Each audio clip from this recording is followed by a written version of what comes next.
Hi, parents. This is for any parent of a child aged between 8 and 20 who has autism.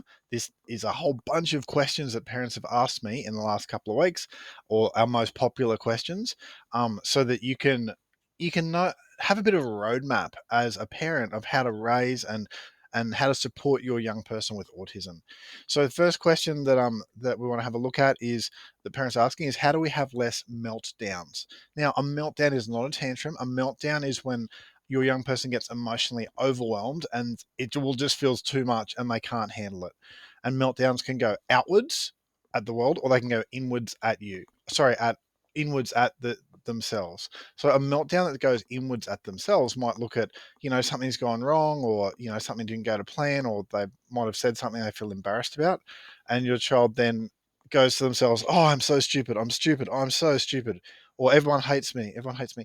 It's like that's a meltdown going inwardly, whereas a meltdown going outwards is where your child's teacher says, I don't know what happened. He was just completely fine. And then he went from 0 to 100 in 3 seconds and he just exploded it, and yelling and whatever. It's like, actually, first up, Mr. or Mrs. Teacher, he wasn't at 0 to 100 in 3 seconds. He was already at 90 and had probably had been for an hour or so before.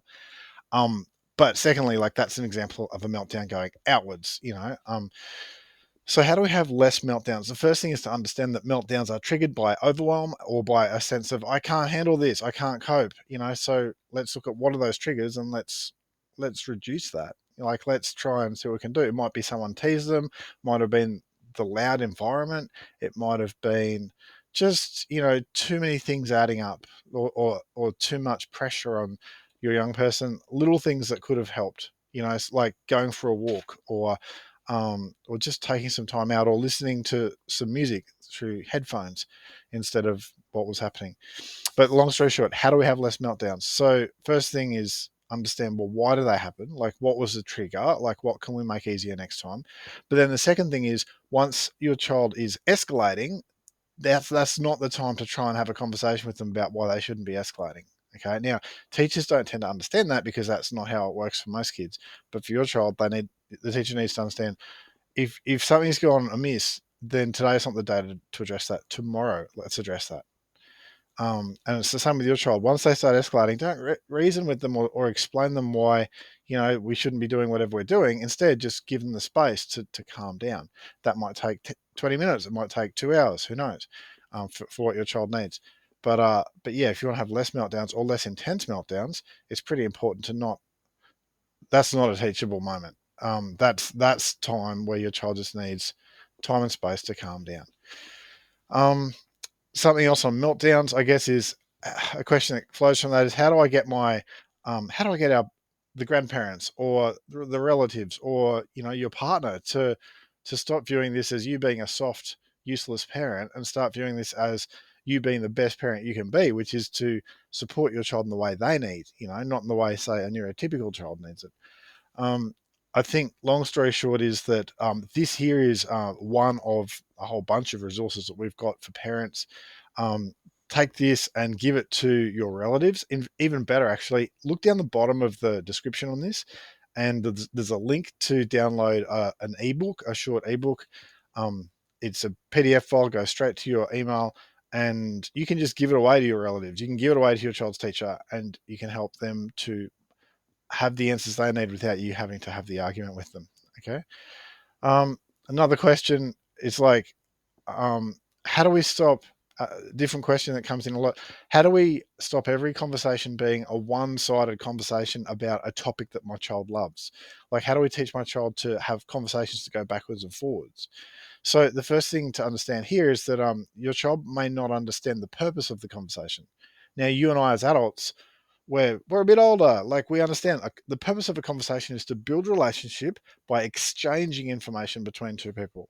Okay, so I've given you some information about me, you've given me some information about you, and that's the exchange that is a conversation. Um, your child may not understand that's the purpose of a conversation. It needs to be broken down into a formula for your child. Okay, and so the idea of a conversation is that you know you want the formula for your child to be that you're going to give that person a couple of bits of information about you, and then you're going to ask that person some questions about things they want to talk about, And then you're going to ask them some follow-up questions on the things that they want to talk about. And then you can have a turn again of talking about what you want to talk about. It's a formula, it's a social formula, and it's what works. But if your child doesn't understand that social formula, they're just going to think, oh, the purpose of this conversation is to answer this question, or to give this person some information about something that they'll be excited about too, which might be Minecraft, might be Pokemon, it might be your pets. But it's like when parents are saying, how do I teach my child that social skill? It's not a quick social skill to teach. There's a bunch of formulas for conversation skills, and and but it starts with your child understanding the purpose. Here's another question I get asked a lot. It's, why is my child so anxious so often? It's like, well, there's a lot to be anxious about, because I haven't met many young people with autism who are not quite anxious, because the world doesn't always feel in control. Now, you and I as adults, the world doesn't always feel in control for us. Imagine you or I going into a workplace that's a little bit of a hostile workplace. It's not a fun workplace to be in, and we're always watching our backs because we could be backstabbed at any time. Okay, imagine living in a workplace like that. We would be a bit on edge. We'd be a bit anxious ourselves. Well, in the same way for your child, the world feels like that. The social rules that you and I understand because we look around our workplace, or our social groups, the social rules are pretty stable. We understand them. We know to not break the social rules, otherwise we're going to have a hard time. In the same way, your child doesn't understand those social rules, so that to your child, what seems stable and safe, because I can talk to my friend in this way. If I try and do that with the teacher, I get shot down. Or yesterday, I could talk to my friend about, I don't know, Minecraft, Pokemon, whatever it was, and they listened. Today, I go to talk to them about that, and they just don't want to listen. And your child doesn't understand why. And your child doesn't understand what the next steps are. So the world doesn't feel safe. Therefore, they feel anxious. It doesn't feel stable. Now, the way around this is you want your young person to understand the social rules, the social norms of how conversations work, how friendships work. Things like a lot of our kids have an expectation that they'll meet someone and then become their best friend in a week. Now, that's just not how the world works.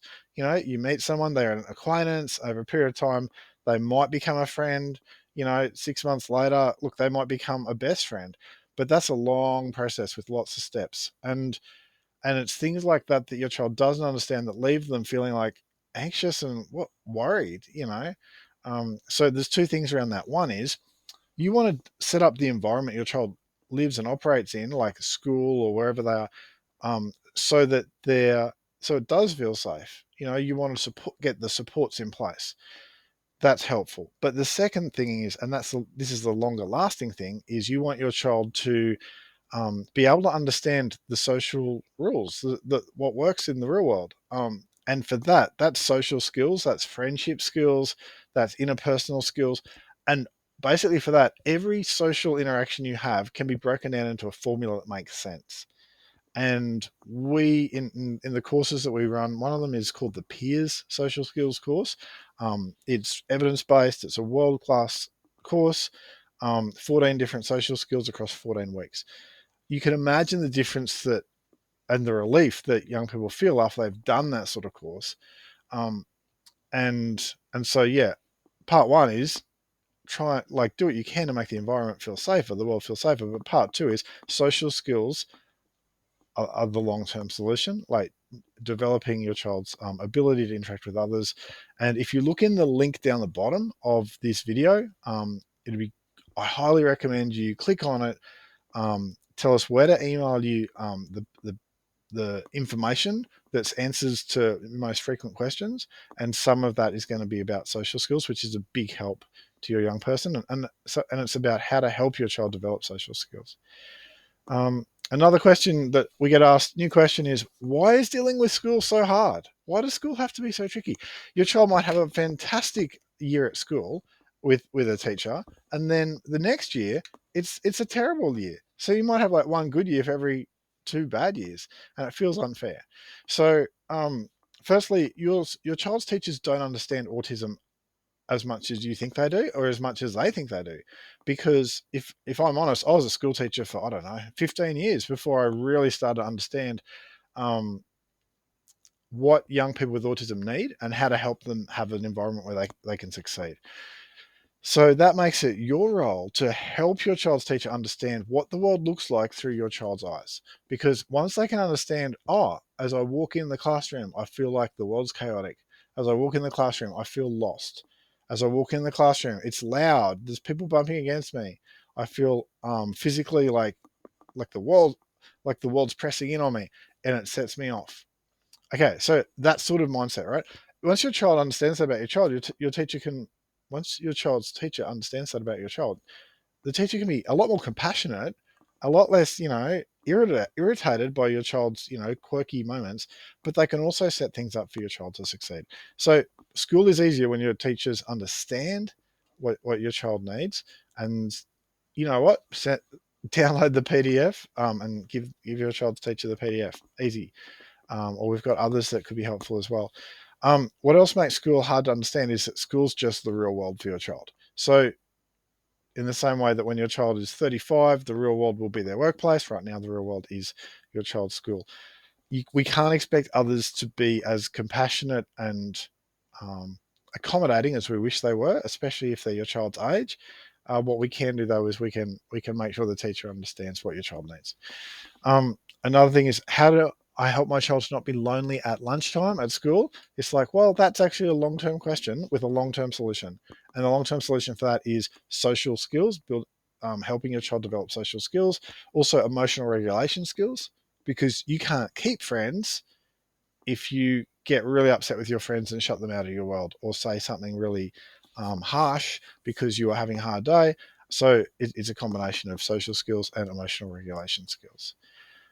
Here's another question that a lot of parents are sort of asking themselves. It's like, hold on, how is my child going to find and keep a partner?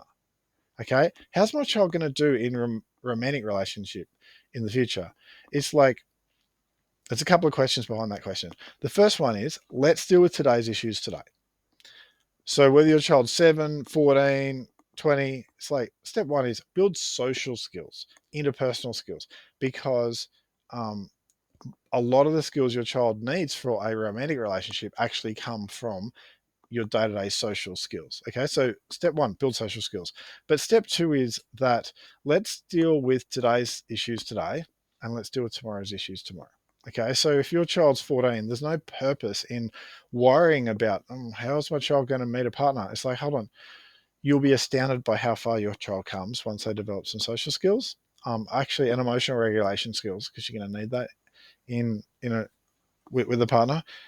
You'll be surprised how far your child comes in the next couple of years. So let's not be worrying about things in the future. Let's be looking at, well, what can we do today? Okay. Another question, or it's more a statement, parents will ask is, why does no one understand how hard this is? Okay. Raising young people is hard. Raising young people who have additional needs is hard. Raising young people who have additional needs, and when that additional need is that they have autism, that's going to create some hurdles. And so there's huge joys for us as parents, but there's also huge hurdles. And it's almost like there's this sense of isolation that can happen. Okay, so when someone's saying, "Why is this so hard?" or "Why does this feel so unfair?" or "Why am I the only one on my street who needs to go and have a shower so they can have a good cry?" It's like, well, and not be overheard. I mean, the underlying thing there is not the question of why is this so hard. It's why are we so isolated? Because if we can't talk to someone about what we're facing, then we are isolated and we are stuck, and that's not a good place to be. So that isolation, it's like, hold on, if your son went, just hit someone over something that was trivial, or if your son or daughter is like screaming, for like an hour in the evening, a couple of days a week, often we feel like we can't tell someone about that because they might judge us, or they might be like, oh, I'm not going over their place. I don't want my kids to be over there. It's like, what that does is it leaves us isolated, but you're going to need people. And if you don't have people you can chat with, get in touch with us, because we've got completely free of charge, parent encouragement nights where we sit down with our parents on Zoom, so from home, and we just chat about what's working, and we actually encourage each other, and it's a healthy place to be. um, but that's an example of not being isolated. There's other ways that you can not be isolated. You can go and have a coffee with someone else who has a son or daughter. with autism. But long story short, that question of like, oh, why do people not understand how hard this is? The question is, it's not so much the question. The real question behind it is, how do I get unisolated? Because isolation will cripple your motivation. It'll cripple your sense of hope, and isolation it'll just make life feel harder than it needs to be.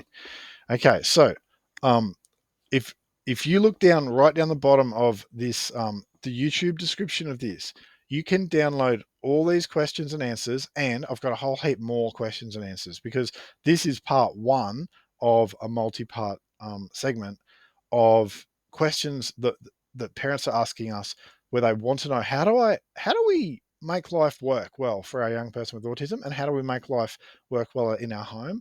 And so please go down, click on the link, um, and get hold of like the full thing of this, and read it at your leisure. And best of all, give it away to other people who need it. It will save you a lot of conversations. It'll save you some of those conversations from being awkward. It'll equip others to help your child. And lastly, well done. As a parent, if you're the sort of parent who's watching this, who's listening to this, um, good on you for being someone who goes and proactively seeks support and seeks better ways of doing things, because that's a big step. And let's be honest, you could have just sat there watching TV and you didn't. Okay, you're here learning stuff that will support your child. So well done. Keep being an amazing parent. And if there's any way we can support you, go and check out all the free resources. There's like literally dozens and dozens of free resources. Amazing skills. .com.au. So if you're in Australia, amazingskills.com.au. If you're in the rest of the world, amazingskills.org.